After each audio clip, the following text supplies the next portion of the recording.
हमारी कहानियां अलग अलग हिस्सों से गुजर रही हैं। ये कहानियां उतार चढ़ाव की हैं। भारत की उस कहानी की बात हो रही है, आपको समझ में आएगा।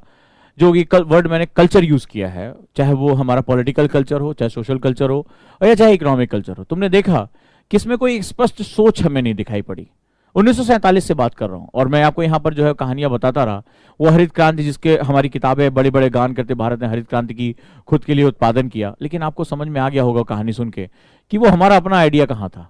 हमारे लोग तैयार थे, लेकिन हमारा जो सिस्टम था वो इतना डरपोक है, इतना सुरक्षात्मक है। सोचो वो नेता क्या कह रहा है। वो नेता कह रहा था, जो हमने कहानियां पढ़ी थी, वो नेता कह रहा था कि भाई जो आपने गरीब किसान को अगर आपने पावरफुल दे दिया, रिसोर्स दे दिया, तो अमीर और गरीब का अंतर बढ़ जाएगा। वो देखो, वो एक लेनिन की सोच, वो मार्क्स की सोच को वो यहां इंडिया में लेकर बैठा हुआ है और उसको जस्टिफाई करने की कोशिश कर रहा है। तो इसका मतलब उसके अंदर भी सुरक्षा का एक भाव है कि जहां सुरक्षा मतलब क्या होता है, जहां बैठे वहीं बैठे रहो, हिलो नहीं। अब मैं तुम्हें अपना बताता हूं, जब मैं अपने अंदर की बात बताता हूं कि ये कितना डीपर होता है। मैं आराम से जो है वो कुर्सी लगा के बैठा रहता था, फर्स्ट क्लास एक सिस्टम के साथ मैं हैबिचुअल हो गया था। मुझे उसके सारे सेटअप्स पता थे, सारे कीज पता थे कि मुझे कैसे क्लास करनी है। क्विक स्टार्ट किया, एक बटन दबाया, मेरी क्लास शुरू हो जाती थी। अब मैं आपको बताऊं कि मेरी टीम मुझसे कह रही हो, बहुत दिन तक मेरी उससे बहस होती रही। पहली बात, इन्वेस्टमेंट बहुत हाई है इसमें।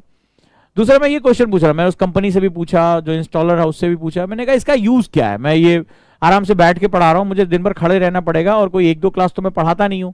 जैसे यूट्यूब पे एक दो वीडियो डाल देते हैं लोग। उसने कहा कि सर बहुत अच्छा रहेगा आपका। मैंने कहा आओ, दिन भर खड़े हो, शाम तक जो है पैरों में जो सूजन जब आ जाएगी पता चलेगा। मैं उससे पूछ रहा इसका यूटिलाइजेशन क्या है। एंड मैं आपको बताऊं कि मैं कल तक भी बहुत गुस्से में था इस बात को लेके कि मैंने क्यों ये किया। I was very comfortable with that. तो वर्ड जो कंफर्टेबल होता है, ये इनोवेशन की तरफ जाने से हमें रोकता है। अब जैसे अब मैं इस पैनल पे आया, मैंने उस सिस्टम को, ये हुआ कि भाई वो भी सिस्टम रखेंगे, जब यहां नहीं होगा तो वहां होगा। फिर मेरे दिमाग में आया कि यार दो ऑप्शंस क्यों रखना। जब मैं दो ऑप्शन रखूंगा तो मैं इस ऑप्शन को बहुत अच्छी तरह से यूटिलाइज नहीं कर पाऊंगा। मैं आपको अपनी बात बताता हूं।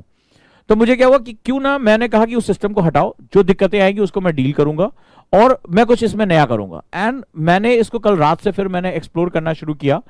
एंड मुझे लगा कि शायद मैं और फिजिबल हो सकता हूं इस सिस्टम के साथ, मैं और इनोवेशन कर सकता हूं। और ये मेरा, जैसे मेरे पढ़ाने का जो स्टाइल है, जहां पर मैं मल्टीपल चीजों को इंटीग्रेट करता हूं, मल्टीपल सॉफ्टवेयर को इंटीग्रेट करता हूं, ये शायद मुझे और ज्यादा इनोवेशन करने का मौका देगा।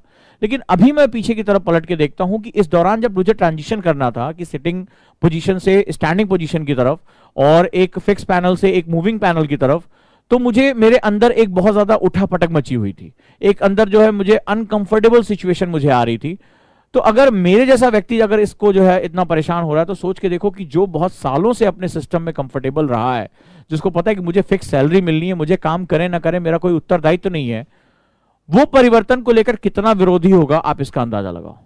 ठीक है, कितना विरोधी होगा इसका आपको अंदाजा इसी से हो जाएगा। ये एक बड़ा इंपॉर्टेंट सेगमेंट है, ये हमारी इंडियन इकोनॉमी में एक बहुत ही इंपॉर्टेंट सेगमेंट है। तो मैं ये चाहूंगा कि आगे आने वाले टाइम में, देखो डिजिटल मीडिया तो पहली बार देखा मत किया करो। ये जितने भी चैनल हैं इनको तो ब्लॉक करके रख दो, ये वाहियात हैं, इनका ना कोई मकसद है ना इनका कोई ध्येय है। ये सब भी जो है टीआरपी और ये कमर्शियल घरानों के साथ जुड़े हुए हैं।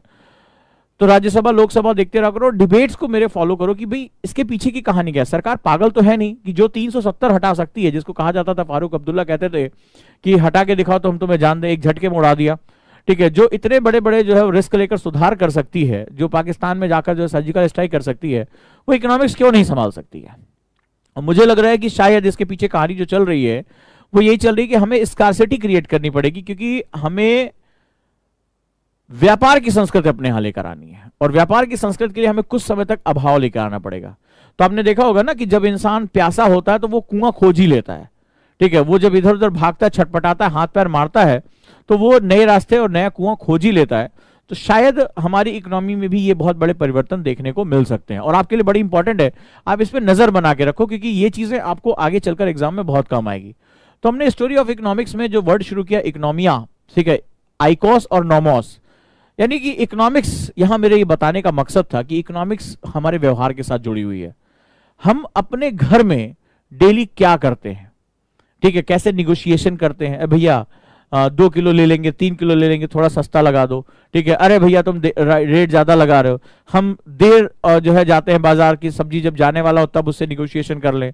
हम बजट बनाते हैं कि हम कितना पैसा खर्च करेंगे, हम ज्यादा खर्च करते हैं, पिताजी से हमें डांट पड़ती है या माताजी से हमें डांट पड़ती है।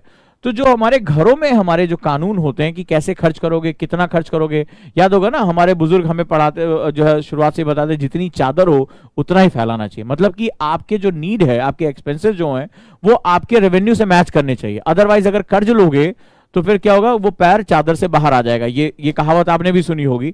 तो इकोनॉमिक्स में भी जो बेसिक फंडामेंटल्स हमारे घर में रूल और management of a house hold, जो हमारे घरों का मैनेजमेंट है, वो इकोनॉमिक्स में भी हमारा उतना ही सार्वभौमिक होता है। वही लेन और देन, वही कर्जा, वही खर्चा, ठीक है, वही जो जरूरी खर्चा और गैर जरूरी खर्चा, ये सारी चीजें हमारी जो है, जो हमारे घरों में होती है, वही हमारी इकोनॉमिक्स में होती है। अब जैसे एक स्टूडेंट ने पूछा कि सर आपने वो बताया था इकोनॉमिक्स और इकोनॉमी में क्या अंतर होता है। ठीक है, देखो बहुत बड़ा ये अंतर नहीं है जिसको लेकर हम जो है बहुत वाव करें कि दैट्स अ बहुत वाव चीज है। जैसे एक बच्चे ने पूछा कि सर आपने वहां इकोनॉमिक्स वर्ड यूज किया, वहां इकोनॉमी होना चाहिए या इकोनॉमिक्स होना चाहिए। मैं आपको ये बताऊंगा कि जैसे अभी वो सुशांत सिंह के केस में आप लोगों को ज्यादा जो है समझ में आएगा। ठीक है, तो फॉर एग्जाम्पल हम समझ लेते हैं। तो वो मिस्टर हफ थे, वो जो इनके बाल नहीं थे, मैंने देखा कि उन्होंने आत्मा आत्मा वो बुलाते हैं। ठीक है, और वो माइक्रोस्कोप में जो है वो कुछ बोलते रहते हैं उसमें जो है अपने इंस्ट्रूमेंट में। आप लोगों ने भी सुना होगा, यूट्यूब पे बड़े लाइक लगे। मुझे तो लगा कि ये बेकार में मैं जो है इकोनॉमिक्स पढ़ा रहा हूँ। दो चार भूत ऊत इधर उधर कर लेता तो मैं जो है ज्यादा मेरे पास जो है व्यू और लाइक होते। कई बार तो मुझे यही सब लगता है। ठीक है, चलिए खैर आगे हम लोग बात करते हैं। तो अगर मैं तुमसे पूछूं कि शरीर और आत्मा, बॉडी एंड सोल, ये कैसे अलग है? ठीक है, तो आप कहेंगे साहब ये दिखती है वो नहीं दिखती है, ये क्या बात हुई? ठीक है, जो नहीं दिखती उसके बारे में तुम बात क्यों कर रहे हो, उसके बारे में बात क्यों कर रहे हो? तो सवाल है कि that is a integral part. We assume that the soul resides in the body, कि जो है मानव के शरीर में वो आत्मा रहती है और एक दिन वो शरीर छोड़ के चली जाती है, तो फिर वो मानव मृत हो जाता है। यही सिंपल, ये अजम्पशन है हमारा। सो बेसिकली क्या होता है, और कहते हैं कि जो हमारी बॉडी का कंडक्शन है, जो हमारी बॉडी चल रही है, वो आत्मा की वजह से चल रही है। सो इकोनॉमिक्स एंड इकोनॉमी, आज मैं एक और डेफिनेशन आपको दे देता हूं। इकोनॉमिक्स और इकोनॉमी जो होती है, तो इकोनॉमिक्स उसकी आत्मा है। ठीक है, इकोनॉमिक्स वो मूलभूत सिद्धांत है, वो प्रिंसिपल्स हैं जिस पर हमें अपने देश की इकोनॉमी को चलाना है। अमेरिकन उसको पूंजीवाद पे चलाते हैं। ठीक है, उनका जो है वो कैपिटलिज्म, उनका जो है वो फिलॉसफी है, उनकी आत्मा है। वो अपने बाजार की स्वतंत्रता पे, वो क्षमताओं पर यानी कैपेसिटीज पे बात करते हैं, वो फ्री हैंड इनविजिबल हैंड पे बात करते हैं। रशिया की जो फिलॉसफी है वो सोशलिज्म है, वो कंट्रोलिंग पे बात करते हैं कि हम कंट्रोल करके रखेंगे, हम हम बताएंगे कि तुम्हें क्या जो है उत्पादन करना है, क्या नहीं करना है। ठीक है, तो जो इकोनॉमिक्स वर्ड होता है, यानी कि जिसे हम लोग अर्थशास्त्र कहते हैं, शास्त्र वर्ड होता है, तो वो बेसिकली हमारे कंडक्शन की आत्मा है, हमारे इकोनॉमिक आत्मा है। और इकोनॉमी शरीर है जिसको हम देखते हैं, जिसको मेजर करते हैं कि भाई ये जीडीपी फलाना इंडिया की -23 पहुंच गई, अमेरिका की वहां पहुंच गई, चाइना की वहां पहुंच गई, that it is a measurable. कभी तुमने देखा कि आत्मा ने जो है वो कितने दिन डंबल मारे तो डोले कितने बढ़ गए? कभी मेजर किया? मेजर क्या करते हो? बॉडी, हाँ भाई बॉडी बना रहा है अपनी। ठीक है, तो इसी तरह होता है ना कि भाई डोले शोले कितने हैं, कितना चेस्ट हो गया, आप ये तो करते हो। मेजर किसको करते हो, आत्मा को या शरीर को? तो शरीर को मेजर करते हो। तो जीडीपी कहां गई, क्या एक्ट्स हुए, कितना प्रोडक्शन हुआ, कितना रेवेन्यू आया, कितना खर्च हुआ, इसका फलाना बजट कितना है, that is a measurable thing we discuss in the economy. But economy use कर रहा हूं, इकोनॉमिक्स यूज कर रहा हूं, तो मेरा नाम ओजांक है। अब ये किसका नाम है? झगड़ा हो जाए, ओजांक किसका नाम है? ओजांक शरीर का नाम है या ओजांक आत्मा का नाम है? अब लड़ लो। अब मैंने कहा मेरा नाम है, तो मेरा में कौन साहब? दो लोग हैं आपके अंदर, एक आपका शरीर है, एक आपकी आत्मा है। लड़ो जरा, ओजांक किसका नाम है? हो जाए पटकी पटका, यहीं पे खत्म हो जाए मामला।